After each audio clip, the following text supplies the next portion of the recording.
getting injured is probably the best thing that could happen to you. In fact, you may want to go out and get injured today. We're going to find out more about that on today's episode of the Movement, the podcast for people who want to know the truth about what it takes to have a happy, healthy, strong body, starting with the feet first, because those things down there are your foundation for everything above that. We break down the propaganda, the mythology, sometimes the outright lies you've heard about what it takes to run, to walk, to hike, to play, to lift, to do CrossFit, yoga, whatever it is you like to do on your feet, and to do that enjoyably and healthily. And did I mention enjoyably? Because if you're not having fun, do something else until you are. I'm Steven Sashen from ZeroShoes.com, your host, and we call this the Movement podcast because we're creating a movement about movement. The creating a movement means that involves you. I'll come back to that in a second. And the about movement is that we believe that we can help people rediscover that the natural movement is the obvious, better, healthy choice, the way people currently think of natural food. And so the movement part, about other than natural movement, means that you are the community that spreads this message. And when we hit a certain critical mass, eventually everyone's going to remember this. And it's not even discovering it anew. It's the way human beings have been living since the beginning of human beings. So if you want to know how to be part of the movement, it's really simple. Go to www.jointhemovementmovement.com. And that's where you can find all the previous episodes and all the different ways you can interact with this content. You can find us on YouTube and Instagram and Facebook and all the et cetera, and all the different places the podcast is. And of course, review, like, share, give us a thumbs up, hit the bell on YouTube. In short, if you want to be part of the tribe, please subscribe. So let's jump in with this question of, do you want to go out and get injured? And to answer this question, we have Petra Fisher on here. Petra, who the hell are you and what are you doing here? Hi, Steven. It's delightful to be here. I am a person who got injured and it changed my life. So it's good to be talking about this today. Before we get into talking about you getting injured and why you think injury can be a really valuable thing, actually, two thoughts. I'm going to do it in this order. It's funny. The way we talked about saying this was, what's the simplest thing we can say in the most incendiary way possible? And I'm reminded of a friend of mine who gave me that idea, who was going on Oprah. And I said, he's a psychologist. And I said, what are you going to say on Oprah? He said, I'm going to say that an affair is the best thing that can happen to your marriage. And everyone's head's going to explode. And I'm going to say, well, what that means is if someone had an affair, there was some unspoken truth that led to that. And if you can articulate it and have the courage to articulate it, that could actually resolve things and make your relationship even better than it was. So, but here's the other thing before you get started in your why injury is so awesome story. Often, because it's the movement podcast, we ask people if they want to share something that people could do to move, whether they're walking around or in their car. They're probably not in their car right now, or just sitting around. So I know I'm putting you on the spot. We didn't prep for this. Can you think of a movement thing that you would want to share with people? And if you can't, that's cool. We can go on. But I thought I'd throw it out there and, put you under the hot lights. I can always think of a movement thing to do. I had a hunch. Movement is what I do, Steven. Yeah. I'm going to share. It's such a simple thing, and anyone can do it if you're near a doorway. It is one of the best stretches that you can do, and all you need to do needs to be a solid doorway. You don't want a flimsy doorway for this. Nice solid doorway with something to grab onto. You snake your hand onto the other side of the doorway and you grab on, and you start stepping your feet into the doorway and leaning away from the doorway until you get a nice stretch happening at your shoulders. And then maybe turn yourself sideways, and that is going to help you undo all that tightness. Yeah, you're totally nailing it. Oh, I love it. Just leaning backwards is going to be a way to get some of that awesome hanging juice into your shoulders that they miss out when you're on computers and in meetings all day. I love that because, so Lena and I, when we're not at the office, you will find us in what is our second bedroom, which is where we have our television. So it's our guest bedroom / television room. And we have a chin-up bar on, there's a bathroom as part of this bedroom. So we have a chin-up bar there. And as we walk in, we always do a stretch, but this is perfect for those times where you don't have something like that. And just that hanging, stretching to open up those shoulders is so good. And most people don't think of that. So that's on the other side of your body than your feet, but also really overlooked. So love it. Cool. Yeah. All right. So jumping in. So let's chat about injuries and how wonderful they can be.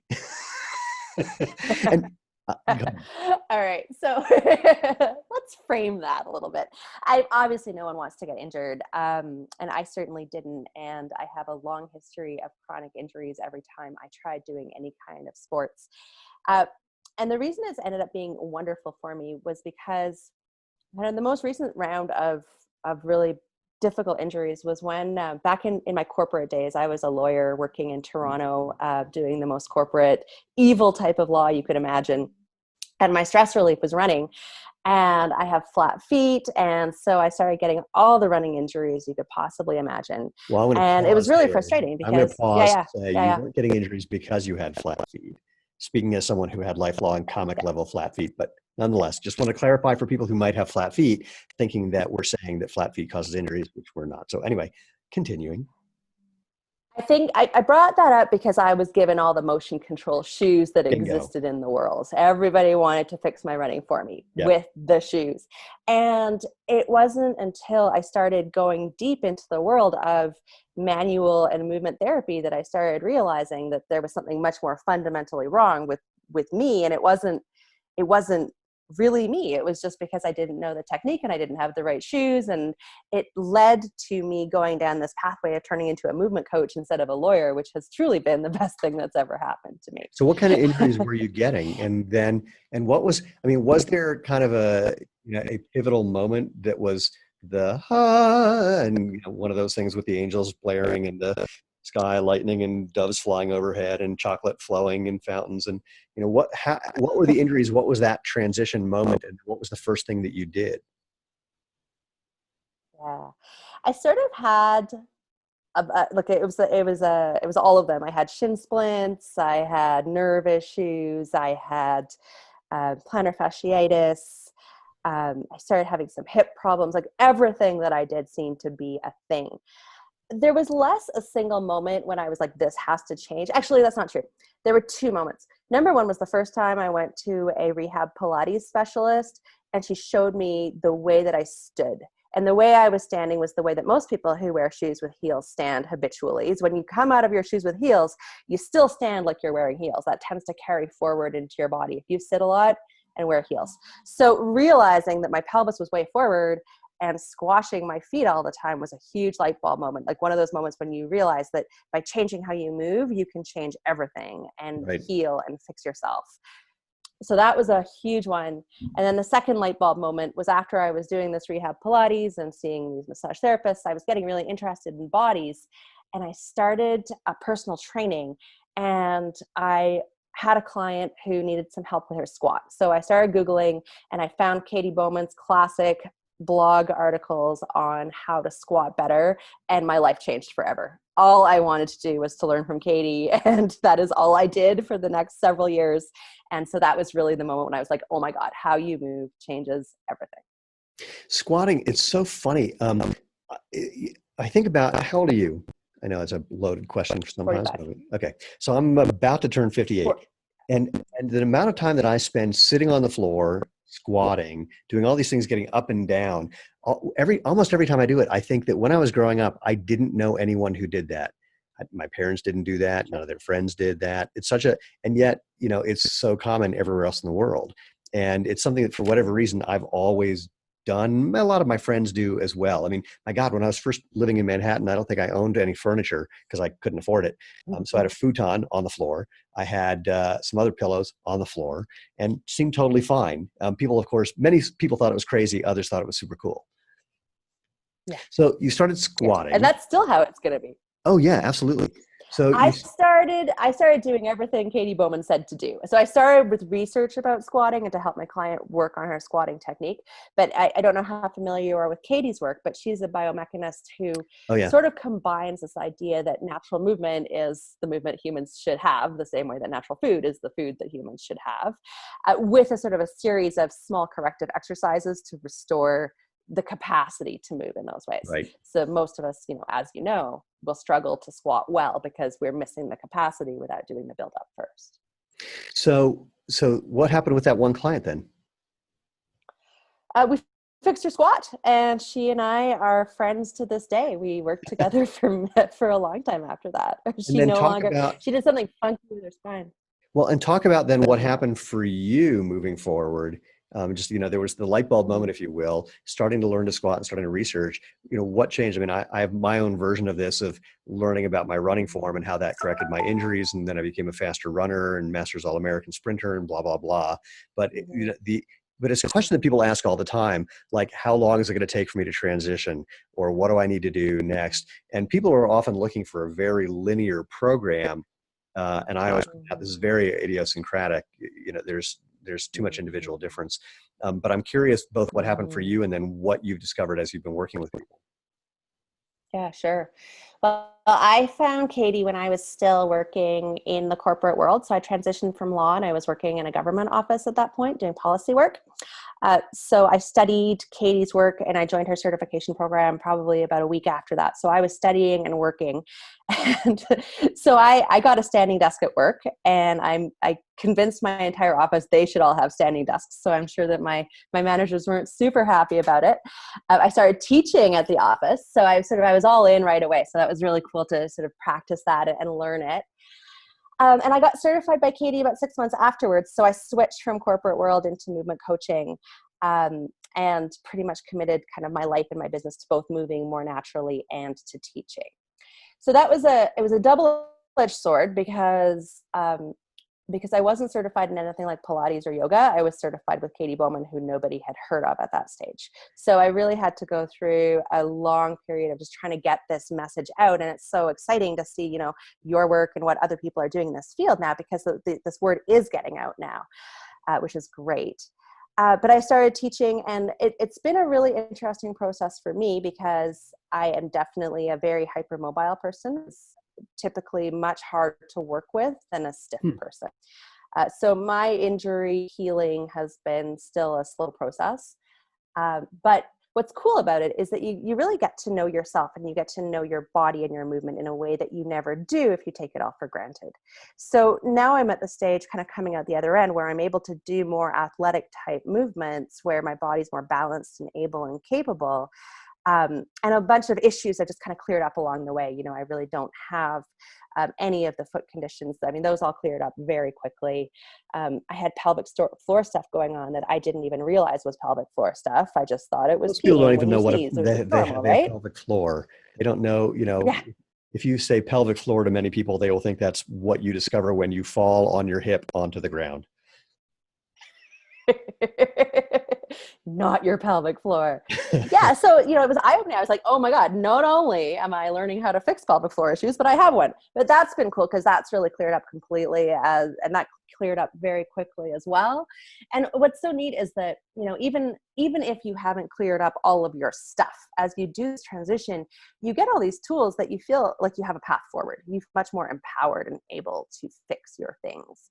So I think that's kind of where I'm at in my journey. And we've really transitioned kind of to the deep end of natural movement now. So I was teaching in Toronto for about 5 years. And then we bought a Toyota 4Runner and went traveling. So for the last 2 years, we've been camping and living outdoors and surfing and hiking and doing all the things that my feet could never have done when I was living in heel shoes as a corporate lawyer. Well, So that's been super cool. And I'm sure, like that lifestyle, that every day you miss putting on essentially a suit and tie and rigid shoes and, hanging out in an office. I mean, my God, who wouldn't? It's pencil skirts, Steven. Pencil skirts. Oh, pencil skirt. Yeah, that's brilliant. Lena and I were effectively retired from 2000 to 2009. And I say to people, you need to have some time where you're not working for a living, because then you really appreciate what it means to not work for a living. And sometimes it can take like a couple of years till you get over that idea that you should be or need to be or whatever it is. A friend of mine called me. Lena and I were staying with a friend who had a house right on the water on the Big Island in Hawaii. And a friend of mine was talking about, hey, if you do this one thing for a couple hours a day, you can make an extra $10,000 a month. I said, Brian, I don't think you get it. The gap between doing a little every day and doing nothing every day is infinite. And you can't get me over that gap. Now, I say that, but then in 2009, we had this crazy idea to start Zero Shoes. And, we've never worked harder or more in our life. But it's been very satisfying. But I do enjoy the not having to do anything part of my life. Well, the irony is that I actually have been working the entire time on the road. So my boyfriend has been surfing and living the retired life. But I'm lucky because because I really love it. So I'm still coaching because we've had very intermittent internet. All of my work now is online program creation. So I have a membership program where I teach people how to move better. I'm in the middle of creating, I'm super excited. It's like a signature program. It's a Build Better Feet foot strengthening course that's a mashup of footwork and hip work and walking skills, and very excited about that. So A, that's super exciting. B, obviously keep me posted so we can share that with people, because that's brilliant. cool. It really is amazing that there are so many programs that are, whether it's a boot camp program or, fill in the blank for whatever different exercise programs there are. But people don't get both the simplicity really and the value of an actual foot-based program until they experience it. And I think maybe this is our next thing, if you will, is to have foot-based programs be part of what's available at gyms and spas and places, and it becomes something that people recognize as valuable and experience the benefits thereof. That's a whole other thing of what would it take to make this ubiquitous, to make it so that people recognize that this is a thing and know how to find it. Yeah. Well, I think that you were so right earlier when you said that everybody's journey is unique. And there are certainly people who can transition to barefoot and do it smart, don't overdo things, but can transition to barefoot without doing any foot exercises at all. And there are other people for whom you're just not going to get the best results when you do that. So I think that some attention to it's a good idea for everybody. And you're going to optimize your results if you start paying attention to your mobility and stability and training barefoot. Like, it's incredible the differences you can make. So yeah, I mean, it's your foundation, right? It's crazy not to work on your feet. Do you know, I don't know if you know the research, there's two women who I met at the International Footwear and Ankle Biomechanics Conference. One is in Brazil, her name is Isabel Sacco, and Isabel, her research was she literally took a $7 minimalist shoe that's made in Brazil, put it on a bunch of elderly women and said, just wear these. And what she was looking at is knee osteoarthritis, and found that in many of them it cleared up. Mostly because one of the things that causes knee osteoarthritis is just pounding on the joint, and you stop doing that by using your muscles, ligaments, and tendons, that can go away. So she gave people no training whatsoever and just said, do this. Similarly, Sarah Ridge at BYU, her research was same idea. Here's a minimalist shoe, put it on, just use that for walking, and compared that to people who did a foot strengthening program and found that they both developed foot strength the same. She didn't think to have a group that was wearing minimalist shoes and doing foot strengthening. But the point being that for both of them, they did a trial by fire, just threw them into the deep end, and basically everybody was okay. That doesn't mean that there isn't a better way to do it, but to prove that, especially if you're just walking or just standing, to prove that you can just make the transition and your body will figure out most of it is great news. And now if we can optimize that, so much the better. Yeah. And I think that's exactly it. It's clear that lots of people get tons of benefit just from making the transition, but then how much more benefit can you get once you get more hip mobility, more big toe mobility, like where can you go with it? So I think it's an exciting opportunity for sure. I love pointing out that there's some people who say, well, here's the requirement before you can try going barefoot or something minimalist. And I love pointing out that all the tests that they have to prove that are things that I can't do. And, after 12 years of doing it, I'm totally unable to do that. And some of it is, let's call it coordination. And some of it is I've got a spinal thing, so I just can't do some of these movements, but it hasn't stopped me in any way. So I think that's another, it's ironically, this is going to sound contrary to what I was saying just a moment ago. On the one hand, we want to give people some program they can progress through. On the other hand, everyone's trying to come up with a program so they can have their own individual thing that they're marketing, which can sometimes make it more of a barrier to entry where people don't know what to do next because they have options and they want to pick the best option. I have no idea how to resolve this, but it's, again, dealing with humans who, especially maybe, I don't know how much it's Western or American, but we're not well versed at doing something you were saying, which is just listening to our body and figuring it out. And that, I think, is one of the big advantages of starting to go on this path, is that you learn how to become your own coach. And then all you're finding is cool tools to help you do that better. Exactly. And I think that's ultimately the secret to learning to be a more effective mover is to be a more effective observer of your own movement. So, listening to cues that aren't just pain, but also listening to fatigue or stiffness. Your body's telling you what's up. We just are very poor at listening to it. So better shoes are huge because you'll be able to feel more stuff. Right. And then just practicing listening. It's very meta when you get right down to it.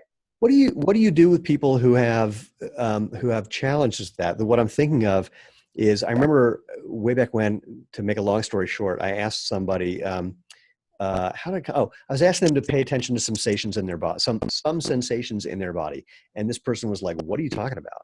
And just had no frame of reference. And I said, "Well, it was about lunchtime." I said, "So are you hungry?" He goes, "Yeah." I said, "How do you know?" He goes, "What do you mean? I'm hungry." I said, "Well, are you getting any signals anywhere telling you that you're hungry? Like," and I'm thinking pit of your stomach, empty feeling, holding, whatever, anything that I would attribute to, "Hey, I'm hungry." And the guy had like no frame of reference for what I was saying. And my brain very quickly went from, that's a problem that he can't do that, to, that's just not the way he relates to his body. And I haven't landed yet on how to deal with that, whether it's just like, that's the way you are, versus let's see if we can do some things to tweak that a little bit. What's your experience with people like that, if you've had any? Yeah. Oh, tons. I mean, I think, so the way I think of it is very much, again, contextualize a natural movement. If you had been a naturally moving human, you would have participated in your own movement from day one. Your parents would have carried you as they foraged and hunted. You would have grabbed, you would have been outside. You would have done more things, more barefoot, all of those things. And so you would be a mover more like a wild animal is. You would have a much clearer brain-body connection. And we're in a state right now where almost all of us have this very fuzzy connection. So when you're trying to develop connection, I think the best approach is to throw a bunch of tools at it and see what sticks. So assuming you don't mean like throwing hammers at people and seeing if they're magnetic. Will this Sawzall hurt you or not?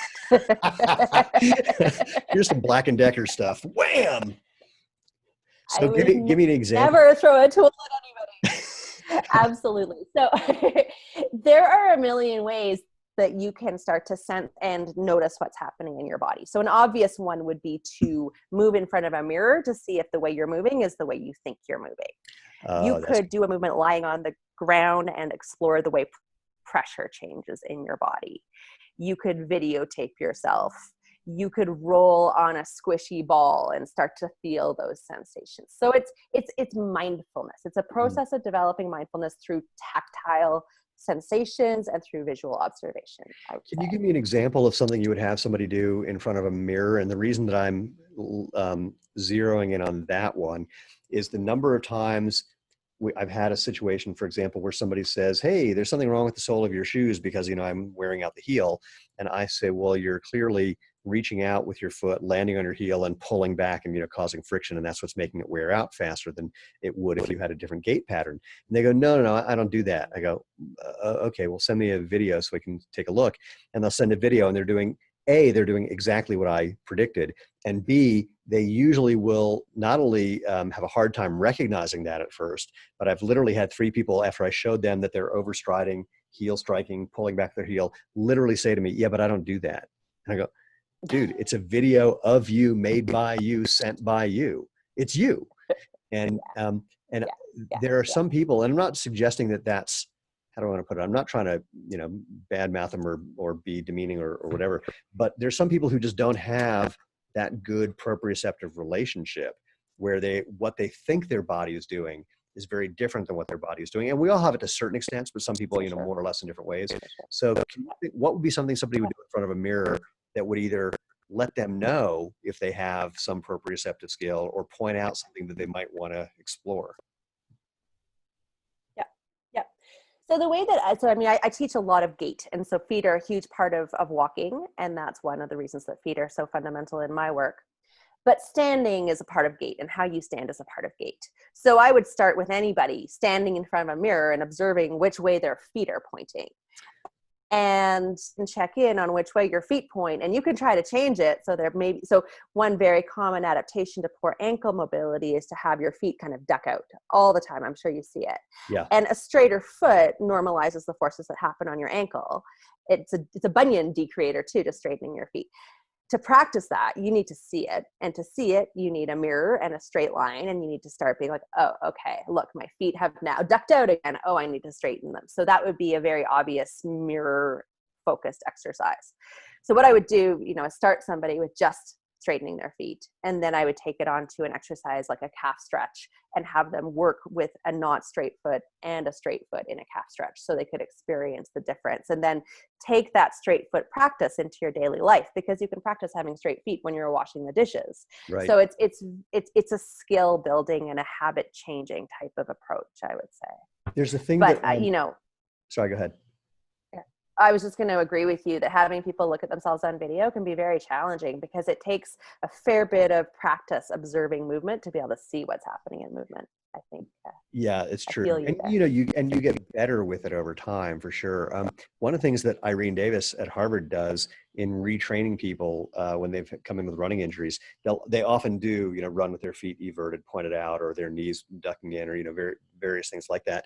And she has a mirror in front of the treadmill and says, here's where you want to be, and kind of helps. Actually, what she does, it's even more fun. She'll stick her finger in their butt cheeks and say, squeeze right here. And they'll notice that when they do that, that changes what their feet are doing. Say, all right, now that you know what makes your feet move in and out, run and keep your feet in line and just watch in the mirror. And what she does, it's a classic sort of biofeedback training thing, is like, let's just do this with you watching in the mirror. And then at a certain point, we're going to have you run for 2 minutes while you watch, and then we'll put a curtain over the mirror for 30 seconds. Then we pull the curtain up and you see where you are, and you do another 2 minutes where you can see it. And just so basically over time, you get less and less visual feedback. So it's more and more becoming an internal experience. A little trickier to do if you're obviously just standing in front of a mirror, but another thing you might want to try is, take that mirror, and if you have a treadmill, stick it in front of a treadmill, or I can imagine, like put a mirror at the end of your hall and walk towards it and just have a camera so you can see what happens when you're walking or walking away, or maybe even the best thing is to tell your partner, whomever you're living with, to videotape you when you're not paying attention. Which could be fraught with peril. Maybe. Yeah. That could be a very stressful project. I mean, under certain specific circumstances. I'm not saying, hey, I caught you in the bathroom. I'm not, I just mean, you're walking down the hall. I'm trying to make a candid camera. But, the point is that we are, when we know we're being watched even by ourselves, we sometimes make subtle changes that we don't know that we're making. Sure. I think over time you start to collect more and more data too. So, you already mentioned shoe wear patterns are a big clue in walking. Injury patterns are a big clue about what's going on as well. And you're going to tend to see injuries collect on one side or in a pattern. Yeah. So, I call myself a movement coach, and I think of myself as coaching movement quality, both in terms of efficiency of making a move and in terms of overall whole life movement. Are you getting what a human needs? And you just keep refining that and refining it by checking in. So what you say, absolutely, it would be awesome to videotape all of that stuff, but you can get so many clues just over time by watching and focusing and checking in with mirrors, with video, with injuries, with wear patterns, with the beach. If you're walking on sand, you can see what's happening with your walk. That's super helpful. Yeah. When interestingly, treadmill walking is very different than regular walking.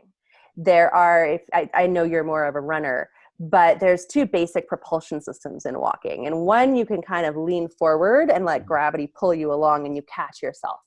And the other, you're essentially lifting yourself on one hip and pushing backwards with the back leg. And it's a hamstring driven propulsion system. And most human walking is a combination of those two systems. And right now, modern humans have about 90% fall and 10% push. And so my entire life goal is to help you have more backward push and less falling, because the less falling you have, the less injuries you have as a general rule. There's nothing I like more than when people agree with me. And so, in the same way that when I first reached out to you, I said, I feel remiss that I just discovered you after these years. And I didn't expect that you would know everything that I've ever said or written, but I have a whole thing about walking where I talk about exactly that. It's like, when you walk, you're supposed to be using your butt and your hamstrings. And if you look at people, Yeah, and if you look at people who spend a lot of time walking in bare feet, typically in third world countries, they've got great butts. And in the Yeah, West, they do. we got a lot of flat asses. And so Yeah. I use a number of analogies to get people to experience this, but one is like thinking about skating, where you're pushing back. You don't need to lift your leg in front of you. You just what's moving you is that the hip and the glute are designed for extension, and we don't use those typically. And it really, when people start to feel that, at first, of course, you exaggerate it and you look like Frankenstein walking. But then as it smooths out, it feels normal, and you're not just throwing your leg forward and trying to push yourself over it. And if Yeah. people, I think if people, well, maybe this is it. If people just learn to walk in a way that's using their butt and their hamstring correctly, that would take care of so many issues. Sure. Sure. Because then all of a sudden you're using the ankle correctly and you're using the big toe correctly. And Yep. so the whole mechanical chain is improved. But I think that's where you really see the role of the exercises, because if you've been a chair sitter and a shoe wearer your whole life, you probably don't have the tissues that are going to allow hip extension or dorsiflexion or big toe extension. Right. So there's a ton of work you can do to regain that capacity. And what's so great is your body is going to just naturally start using it, especially some conscious practice. But when you have capacity, your body will tend to use it. So that's. I like the example you just gave. You reminded me of something else. So, and I made a video about this that I haven't edited yet. It's been sitting on my phone for, if I'm honest, about 2 years. And I'm not saying that I'm lazy. I'm just, but yeah, that's why it is. You're not. You're busy. It's actually what it really is. Well, my natural psychology is I start projects really well, and then the editing and finishing things is where things get challenging. But what's interesting to me is that I notice that when you walk naturally, as your foot is coming off the ground, your toe is flexing this way, and you're dorsiflexing. For people who don't know what that means, it's your toe is coming towards your knee. And you would think that when your foot comes off the ground, it would end up doing the opposite and plantar flexing and flexing down. But it's actually the other way around. When your toe comes off the ground, it actually kind of pulls back up. There's a reflex thing that happens that way. And the reason this is interesting to me is that, and I hadn't thought about it until you said it, about just people not having the tissue, the muscle strength for doing it, or the coordination, or the neurological thing that's allowing it to happen. Some people, especially when they start wearing like one of our sandals, which is super, super lightweight, super, super thin. So their brain thinks they have nothing on their foot. And they've already adapted to being able to walk barefoot without tripping over their own feet. Mm-hmm. But when they put on just a little sandal, they'll sometimes catch a front edge. And it's because they just don't have that natural reflex, that natural that's happening. And what usually happens when someone calls to complain about this, and they think it's the sandals that are causing a problem, I say, well, just give it a week and call me back. And they're like, but what do I do? I go, just give it a week and call me back. And typically a week later, they go, wow, it's just not happening as much anymore. And I go, yeah, give it another week and tell me what happens. So interesting. And it's very interesting, because I remember actually, so when I built my office, I put a treadmill desk in. And this is very early on when I started wearing sandals. And I would, like, once every week, I'd catch a front edge, no big deal. And then it was like once a month. And I literally can't remember the last time it happened. And I watch people in airports wearing regular shoes who do that, where they catch their toe and nearly fall on their face. So it's not unique to wearing sandals. Sure. But it is unique to not having feet that function naturally, because your ankle, your hip, your everything else aren't as well. I mean, I hear a rumor, correct me if I'm wrong, the hip bone's connected to the knee bone. I don't remember how that goes after that. Totally lies. No. Those are the only yeah, two. well, I really do think that, it's one of those things where, humans are amazing, and we can make anything work, and we can make everything work for a really long time. And some people will never have a problem, and other people are going to have a problem. And for them, there's a ton of stuff you can do to improve the situation, which is another reason that those injuries can be so great, because typically someone who's getting injured in their 30s or 40s, it doesn't get better unless you're willing to work on it. But if you are willing to work on it, then you have this opportunity to become stronger and fitter than you were in your 30s when you're 60. And I think that's really cool. What's, of course, the big challenge is that let me say it differently.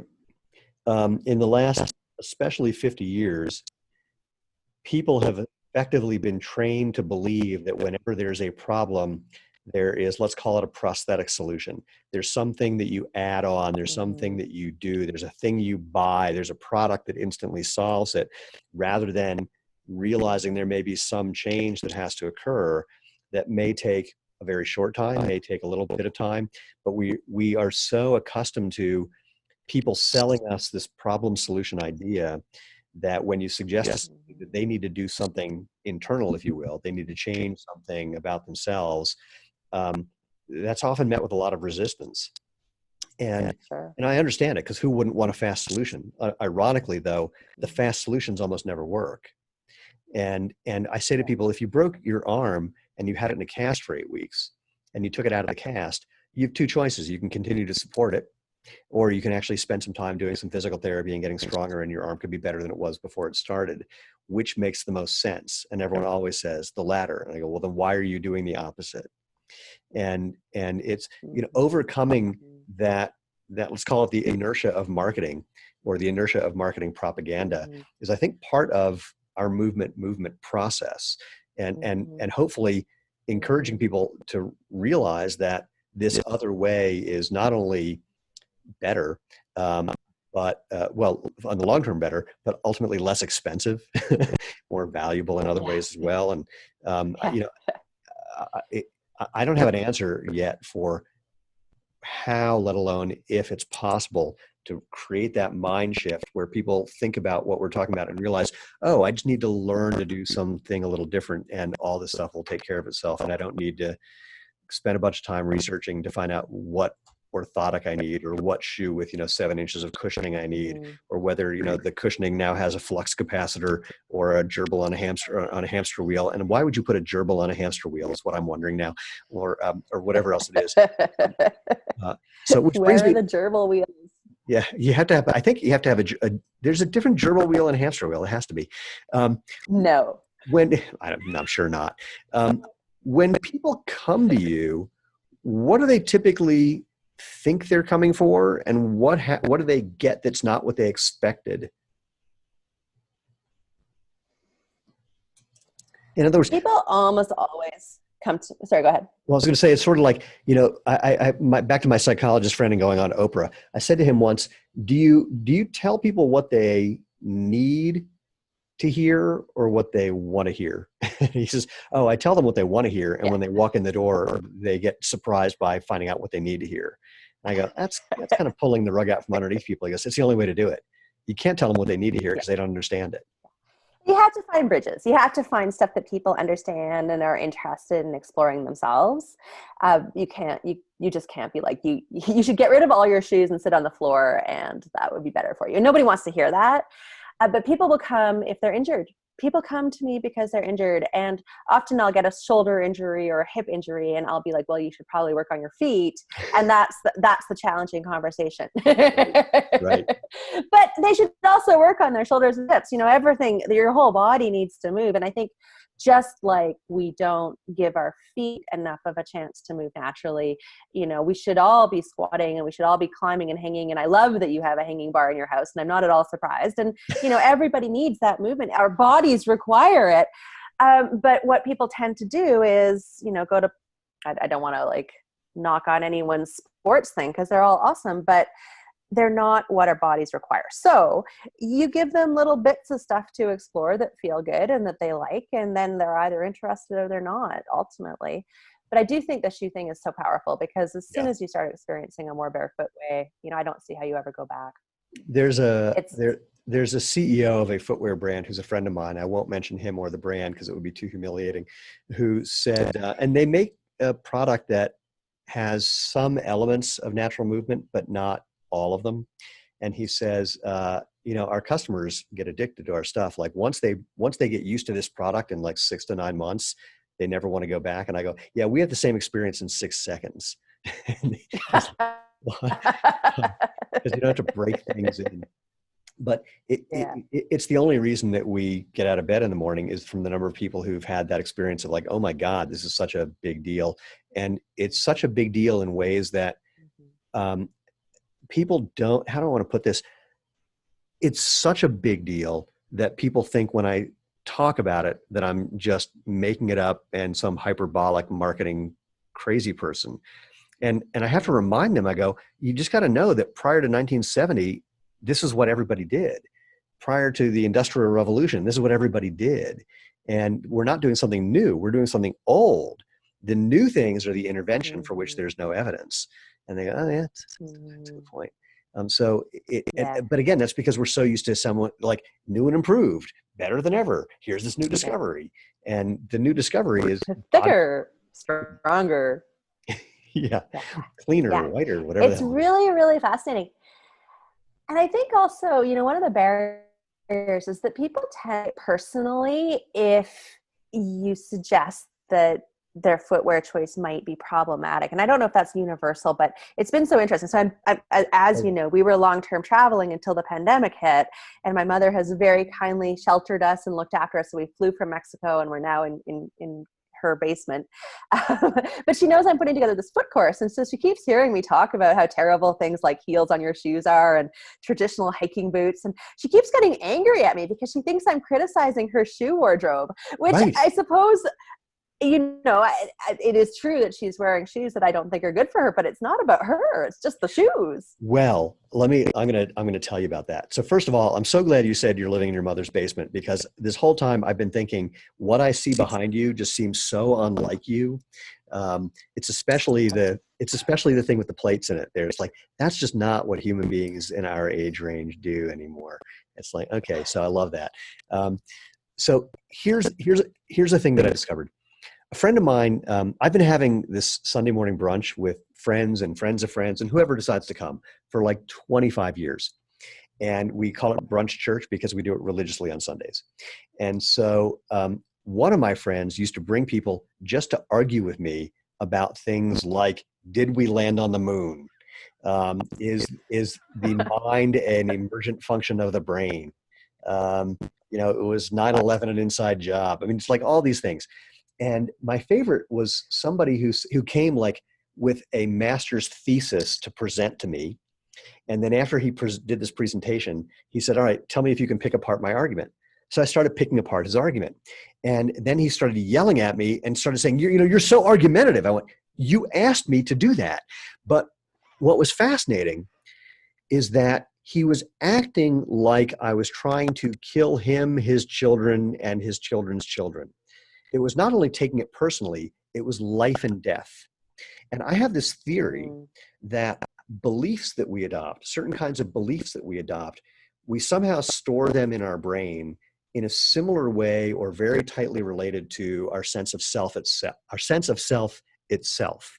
And so when we point out that some belief that someone has or some decision that they made may not be accurate,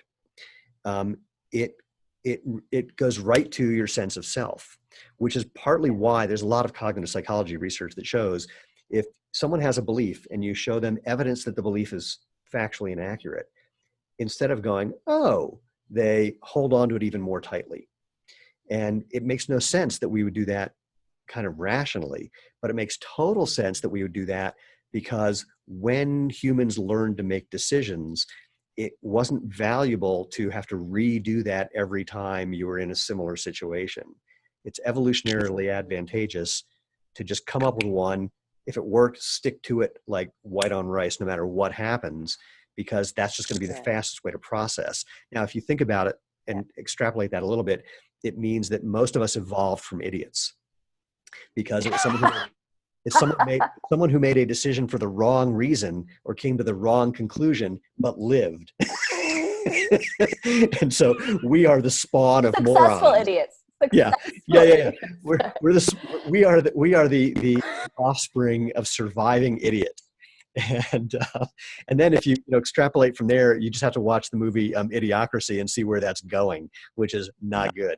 So it's but you're right. I mean, this is a magic question. How do you, and maybe I'm asking this not quite rhetorically, but kind of rhetorically, and maybe people listening or watching have an answer.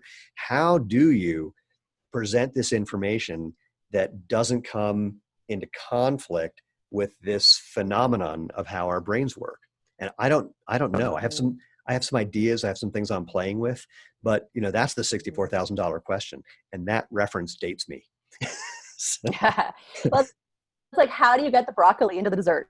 Like Yeah, that's, yeah, yeah. that's Hold on, what hold we on. all need Wait, to hold on. know, right? Lena and I have been buying these things at Costco. They're these tiny little chocolate muffins that say they're made with, broccoli and zucchini and all this stuff. And so this is what we do for dessert. It's like, do you want some vegetables for dessert? And there's probably a molecule of broccoli in these things, but it makes us feel so healthy.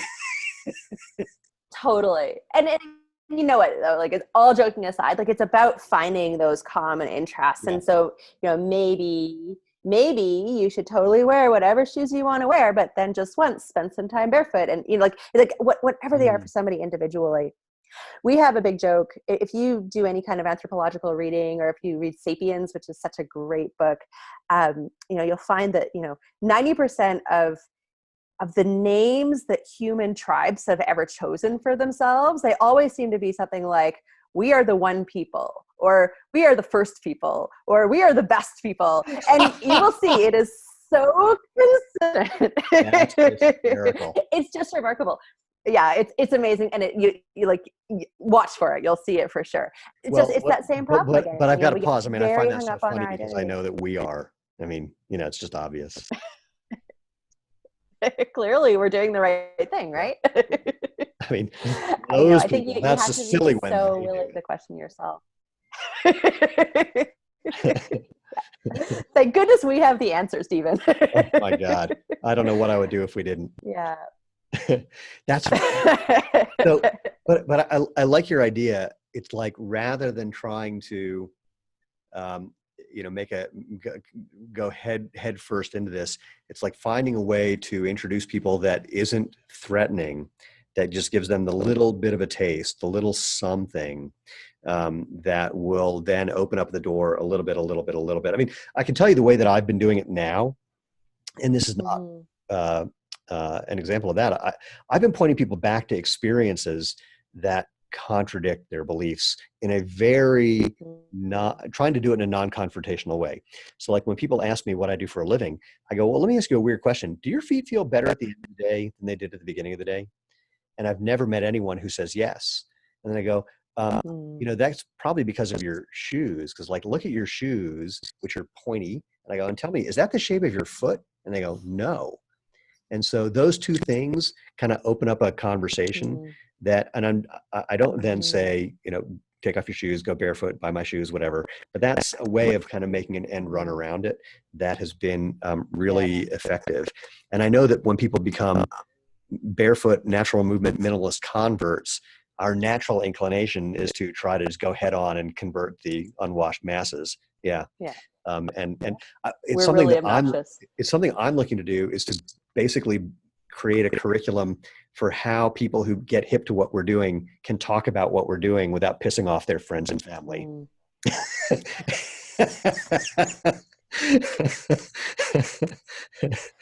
It's like, and it's a tough one. Well, I think, what one of the real challenges is the over enthusiasm, because like you said, like, I think once you discover how much healing and how much better feeling is available for you, once you start doing this, it starts to be astounding that anyone could do anything different. And then you really do turn into that horrible person that you don't want to have dinner next to.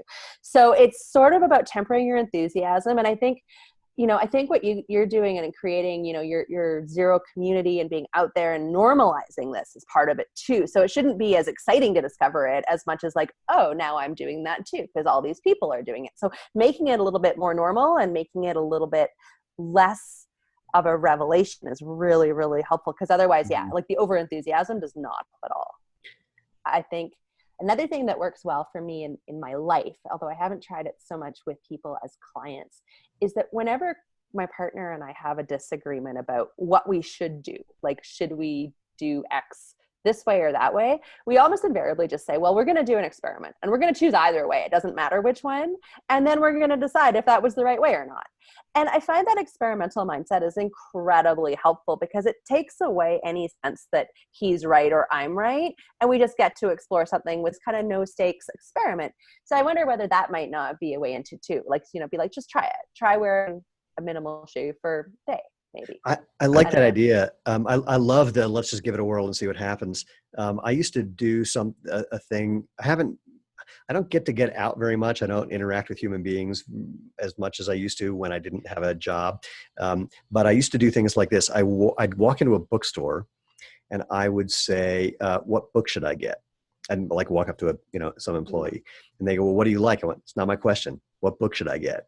And I did this in Powell's bookstore in Portland.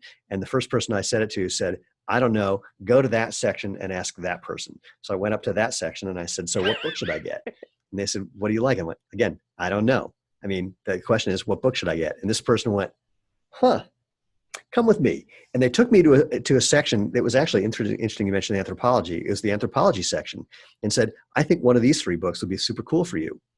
And they were right. And I had never read anything about anthropology at that time. And so I used to do that. I'd go into restaurants and say, we do this often, like, what should I get? Well, what do you like? No, just bring me something. And it was a really, really fun way to interact with the world of just, let's see. I mean, who knows? It's a variation of just saying yes to, you don't say yes to everything because you're not a pushover, but you're just like looking for opportunities to not make the normal decision that you would typically make. And, the point you made of like, just try it. Oh boy, this is the holy grail for me as a business person with zero shoes is people say to me, what are your goals? And I say, get more shoes on more people's feet so they can have the experience. And we're trying to find ways of doing that while still being able to remain in business because we can't just send out 1 million pairs of shoes for free. Yeah. Or maybe we can, and I just haven't figured out how. So it's just a fascinating set of challenges. And I think as humans, we become more and more patterned over time and less open to new ideas. And so I think as a guiding principle of our lives is we're trying to stay open. But I love your idea of just walking in and being like, tell me what to do. And just letting yourself be open. That's a super awesome beginner's mind. And that's such a great way to push yourself outside of those patterns. I think that's awesome. I was in a situation where let's just say I was homeless for a little while is the easiest way of putting it. That's an exaggeration and it's a little hyperbolic, but it's a fun way to say it. But suffice it to say, for a couple of days, I didn't have any money. I was in a place that I didn't live, didn't know anyone. And especially when I was hungry, I would walk up to strangers and ask for help. I would say, I'm hungry. Can you feed me? And some people would hand me money. Some people would just give me a dirty look. Some people would do whatever. And finally, one person said, what are you asking me for? There's a restaurant right over there. That's where they make the food.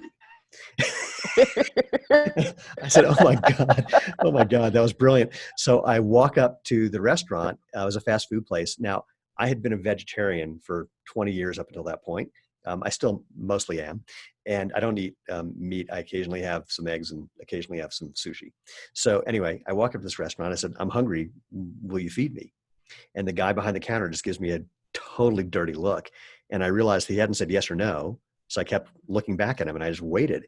And then he kept looking at me and I kept looking at him. And then he just kind of shrugs and shakes his head and says, wait right here. Now, better yet, go sit over there. And I went, okay. So I went and sat over there. And 5 minutes later, he comes out with this bacon double cheeseburger and a large order of fries and a large Coke. And people said, well, did it ruin your digestion because you've been a vegetarian? I said, no. What ruined it is I couldn't eat without crying because I was so grateful.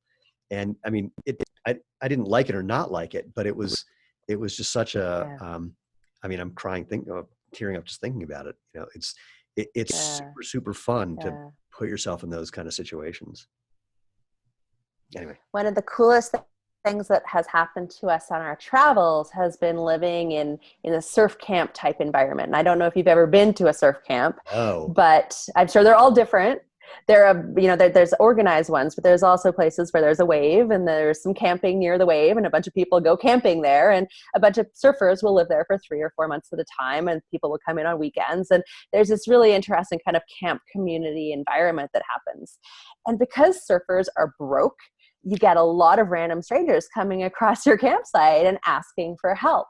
And it's, do you have surf wax? Do you have mustard? Do you have a knife? And It's awesome. I think that we all, as North Americans, need to start getting better at asking for help, because people love to help. And that's what creates community. It is Yeah. such an awesome, awesome thing to be vulnerable enough to ask for help and to be able to experience being a giddie. I think it is awesome. And that was one of my most, it just struck me, you know, we all have a little bit too much, and so we don't need to ask for help anymore, but we all do need help still. And I think we need to get better at that. It has nothing to do with movement, although I'm happy to help you move better. But Well, you know, that's not, excuse me, that's another interesting question. It's like, so I wonder how we can try to combine these things, or if there's a way. I'm obviously just thinking out loud. Is there has to be a way. So people are coming to you because they're injured. They've gotten somehow the idea that you can be helpful. But there's this much, much larger group of people who either aren't injured, aren't looking for your kind of help, or whatever it is. You know, and I'm thinking about this for myself too, obviously. How can we create opportunities for people to get help before they know to ask, and or to offer what it is, and not do it in a way that has the, you know, we are the one people who, or the whole conversation of it is what's interesting to me, and a real challenge as an internet-based marketer. It's like, how do we have these conversations with as many people as we can in the easiest way that we can, without feeling like automatons and that we're just, you know, spewing out things that are not related. One thing I do, there's a couple of emails that we send out where I have my personal phone number in it. And I go, look, you know, here's my info. Just give me a call if you need me.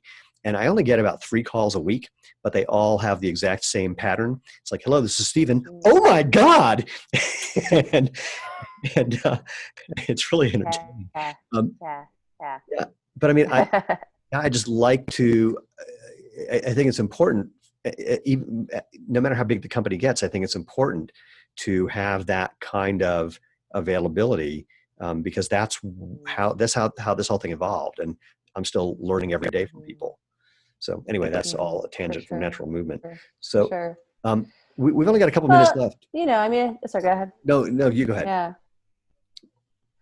I was just going to say that, you know, as much as, you know, as a person with an online business, you know, one of the things that we all do is give away some free content and some free information. But one of my pieces is a foot exercise course. I call it a Fix Your Feet Boot Camp, and it's 5 foot exercises and foot advice. And I have to say, I really like giving that away because it's a really solid giveaway. You know, people can do that and do nothing else and really have a lot of success with it. And I get emails all the time from people who have said that it's really changed how their feet are. And I just think, you know, that it's one of the nice things about it. Helps me increase my reach. It helps other people heal. If they need more, there's more to be had. And maybe they don't need more, and that's awesome too. So, you know, I love hearing from people, and it's like you said, it's just so great to hear that people are doing these things and making changes. And well, I interrupted to say we only have a few minutes left, but you just gave me the perfect segue to get the hell out of here. But first things first, I think you need to change the name. I think you have to call it an unboot camp. That's such a good idea. Okay, I'm going to do that. Fix your feet unboot camp. All right. Non-boot I have my work cut out for me now. Yeah. The non-boot camp. I got it. Well, to that point, Petra, do me a favor. Tell human beings or whomever else might be engaging with this who may have some different designation, how they can find out more about that program and about what you're up to, and how they can interact with what you're doing and get that help that they may not have known to ask for. For sure. Well, the best place is probably my website. So that's petrafishermovement.com, and it's Fisher, Fisher. I don't have a C. And I'm also on Instagram as Petra Fisherment, or Facebook as Petra Fisher Movement. So I'm very consistent. So in any of those places, you can find me. You can find the Unboot Camp, and you can find tons of information about natural movement and how to get some more in your life. Awesome. Well, people don't know that we had a brief phone chat before this, before we did this, like last week, and just we're talking about random things and had way too much fun. And not surprisingly, that's my experience here as well. So A, thank you. B, I'll say now in public, you know, whatever we can do to be helpful, please let me know. And we will no doubt offline figure out ways of doing that.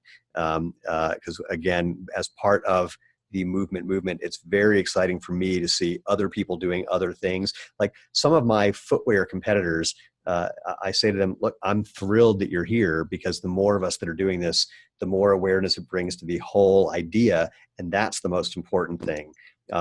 Oh, yes, I want to sell more shoes than you, but nonetheless, the most important part is that we're all creating this level of awareness and giving people experience.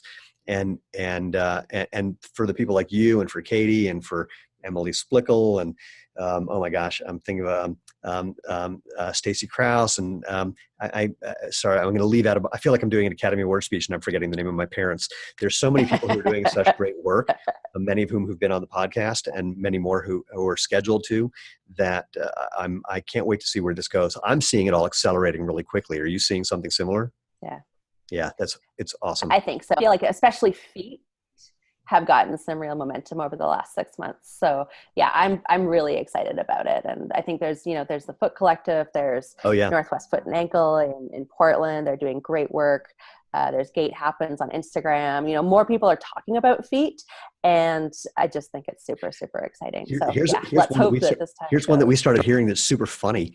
Not haha funny per se, really, but so many people during COVID are spending so much time indoors that they're spending so much time without their shoes on.